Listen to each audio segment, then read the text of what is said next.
Pilar Pilar alveolar. alveolar. Entonces, miren, Então, veja só, eu não sabia disso. Yo no Eu sabía sobre descobri esto que agora aprendí esses estos dias. días, O- pero hay un Tem um glicocálix aquí dentro del do endotélio. endotélio. Y ese E esse glicocálix, glicocálix, él es ele é el o responsable responsável por ese carpete aquí que deja el endotelio bien liso para que no tengas trombose, para, para disminuir la meconetransnación, o shear stress aquí dentro de los vasos. dos vasos. Y el virus, después que hace el aumento de las internocinas, internocinas, él ele hace faz una camada llamada quimiotaxia con los lepósitos y ellos vienen con proteasa y esas cosas y destruyen ese glicocálix. Y ahí el endotelio queda desnudo. Y ahí los fenómenos trombóticos comienzan. Y ahí además de eso todo, el ambiente intravascular, él está hiperactivado para coagulación por la tempestad de interleucinas anteriores. Entonces en este momento comienza la bola de nieve de coagulación.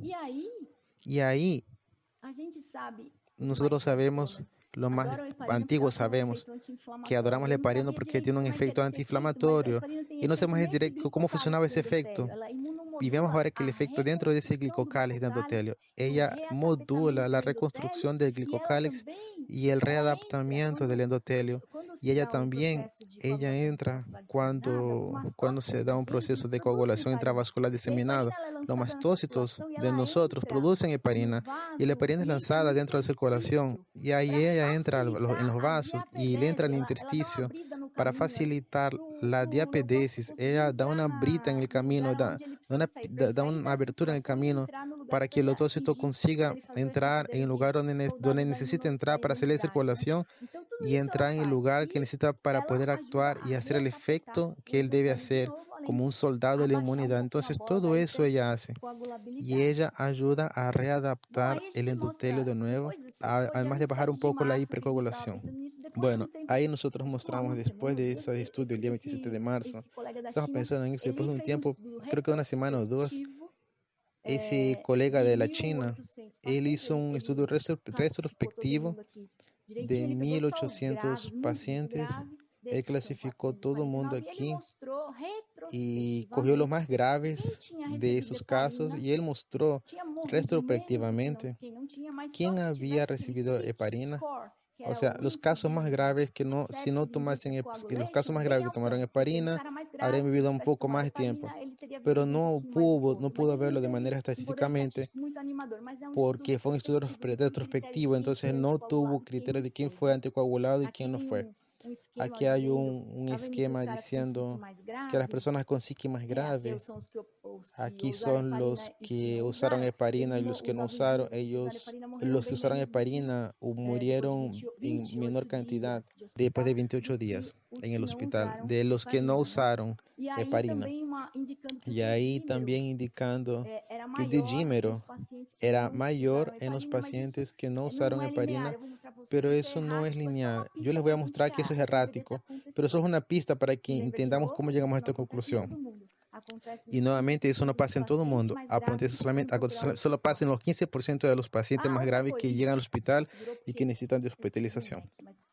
Otra cosa aquí, pero yo creo que sí se puede ver. Esto aquí es para que vean del AL6 y L6, o anti-L6 es un efecto precoagulante. Entonces, probablemente o anti-L6, que cuesta yo no sé cuántos miles de dólares, tiene un efecto en ese síndrome porque tiene un efecto anticoagulante. Él frena la cascada de coagulación y él también tal vez dé una mejorada después. Y entonces, pero él es muy caro para el sistema de salud pública y la heparina no lo es, y por eso que estoy animada para mostrar a ustedes. Y otra cosa que mi colega, doctor Daniel Aucelán, me mostró fue los efectos de la cloroquina en la anticoagulación. Y tal vez sea por eso que Trump, por eso que le gusta tanto esa hidroxicloroquina, porque ella tiene un efecto anticoagulante también pequeño, y también sea por eso que algunos pacientes que no tienen una síndrome galopante o BER, que como lo llama, esos pacientes tal vez respondan mejor con cloroquina en las etapas iniciales. Entonces ella tiene ese efecto anticoagulante. Y además de eso, entonces esas son las evidencias que yo les quería mostrar a ustedes para que ustedes entiendan por qué estoy tan animada con ese trial y por qué quiero dividir con todos ustedes para que pongamos en el sistema más rápido este protocolo. Bueno, esto es un resultado preliminar de nuestro estudio. Esto aquí es todo el grupo que está envolvido, todos los nombres de las personas que están envolvidas y comienza a nombrarlos. Bueno, entonces nuestra población es pequeña, son datos anecdóticos, aún estamos trabajando con población pequeña aquí, pero estamos haciendo un protocolo para enviarlo para Connect en 48 horas. Yo quiero ver quién les gustaría participar en este estudio del HC. Intentamos hacer un estudio multicéntrico, por eso estamos conversando aquí hoy. Y ahí yo les quiero mostrar esto. Yo sé que esto aún no tiene poder estadístico, pero solo para que vean qué está pasando aquí. La media de edad de nuestros pacientes es 58 años, un desvío padrón de 16. Eso significa 58 más 16 o menos 16. El tiempo de internación, eso es lo más chévere de esto, es que las personas que sobrevivieron el tiempo medio de vida fue 28 días. Podemos ver que el tiempo de internación máximo aquí fue de 5 a 7 días. Y el tiempo de UTI no sabemos todavía porque algunos pacientes aún están en retención un poco. Nos llamaron para estos pacientes que están en UTI después que ya estaban unos 5 o 7 días. Por eso que queremos mucho en el timing, porque es muy difícil después sacarlos de la tempestad coagulatoria. Tal vez pensamos que tiene que ser algo temprano, así que la persona comienza a desaturar, no dejar para un estado donde ya hay una cierta lesión de órganos álvulos, insuficiencia renal, que es lo que estamos enfrentando en la UTI, que es más difícil de sacar al paciente de la UTI.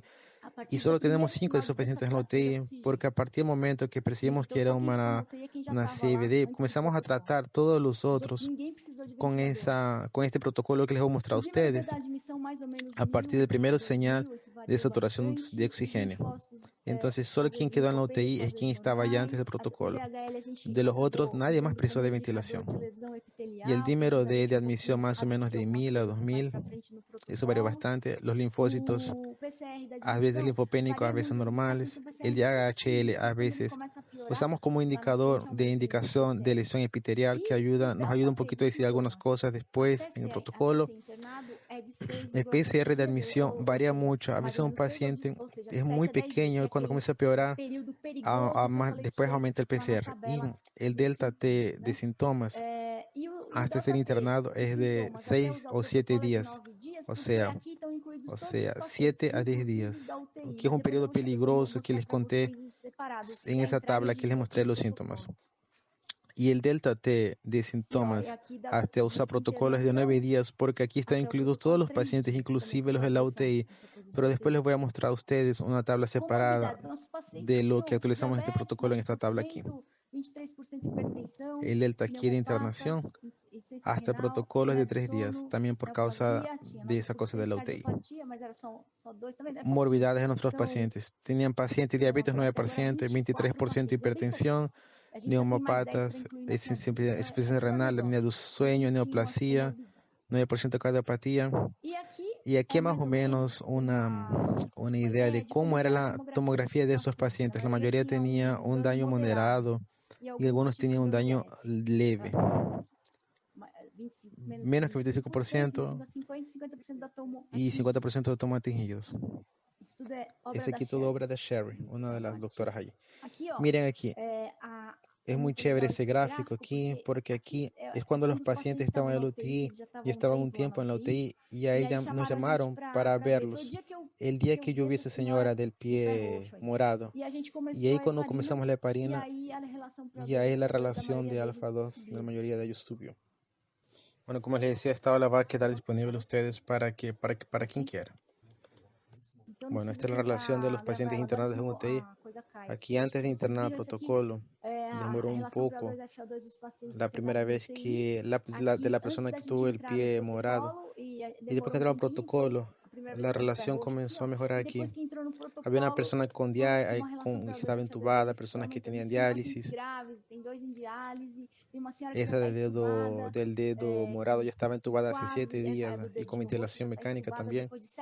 Y mejoró. Aquí es la PF de pacientes que no estaban en la UTI. Ella es más errática. Esa señora aquí fue para 100%. Fue una cosa muy, muy extraña aquí. no se puede entender muy bien qué pasa. Lo que pasa es que aquí, la entrada al protocolo, es que ellos estabilizan y se van a su casa. Y se van a su casa más o menos al octavo día más o menos de tratamiento. Y no necesitan ni un de esos aquí de ventilación mecánica. Aquí es el número de todos los pacientes. Y yo creo que es un poco difícil, porque aquí es muy difícil de ver. Pueden ver que aquí hay aún que está con 20.000, es un paciente que le dimos alta con 9 días de internación, sin necesidad de intubarlo. Mira aquí. Aquí son, y también hay uno de UTI, que está en el UTI con 20.000. Son esos outlines aquí, pero la mayoría aquí quedó en torno de 1.000 más o menos. Aquí el mismo gráfico, y aquí los pacientes que no están en UTI. Miren, también un paciente outlier aquí que está en 20.000. Y si lo sacas, la mayoría de los pacientes quedó en cerca de 1.000 a 500 con dídero normal aquí.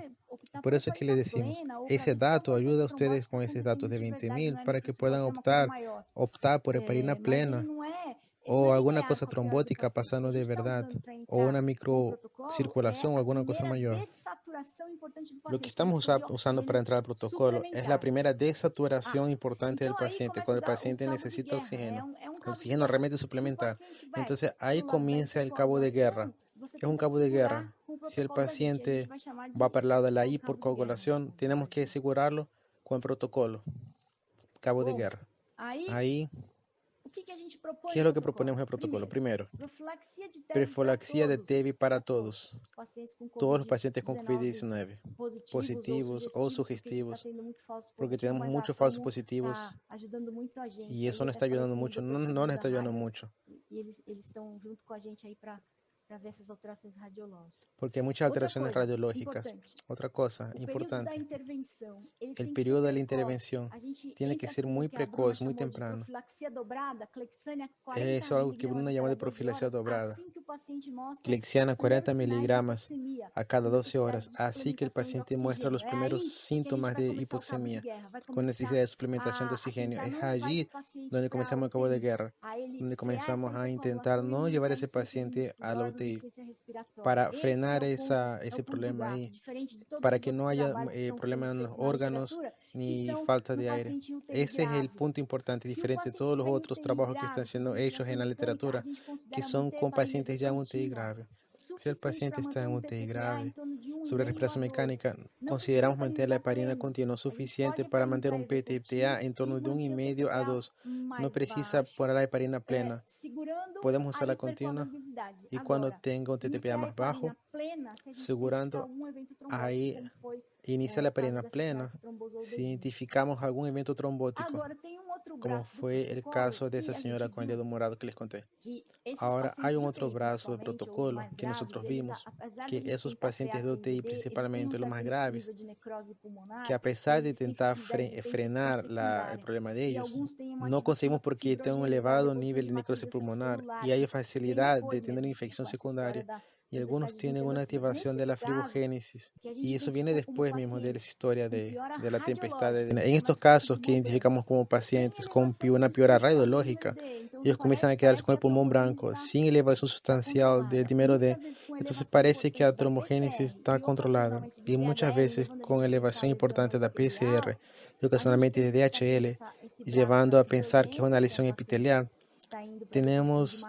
Estamos intentando llevar ese brazo aquí para la fibrogénesis, así que es un paciente que está yendo para deposición de matriz del pulmón, o si está teniendo una infección bacteriana secundaria. En estos casos, necesitamos usando la metilprednisolona, medio miligramo por kilo, y no decadrón como los estudios están diciendo. El decadrón vino porque los colegas doctores que hicieron estudios, probablemente yo creo que por eso, son anestesistas, ellos usan bastante decadrón, tienen bastante experiencia con decadrón. Y nosotros que somos neumos sabemos que la metilprednisolona actúa mucho mejor, y ahí usamos antibióticos de acuerdo con la orientación. Pero el corticoide no dicen que es malo para el COVID. Si entramos en la primera semana, cuando el virus está aquí dentro de nuestro organismo, usando corticoides, vas a bajar los linfocitos y vas a sacar los soldados de la línea de frente de batalla. Y ahí el virus entra con mucha más fuerza al cuerpo. Pero después de la segunda y la tercera semana, el corticoide inmunomodula la posición de matriz. Y entonces en baja dosis, 20 miligramos de decadrón, es un absurdo. La médula ya testó eso de ahí. Un pocotón de decadrón, un montón de decadrón e inflamaciones pulmonares. Eso mostró que la gente tiene más infección y ni un beneficio. Entonces, en ese protocolo, en mi forma de ver, usando decadrón está mal.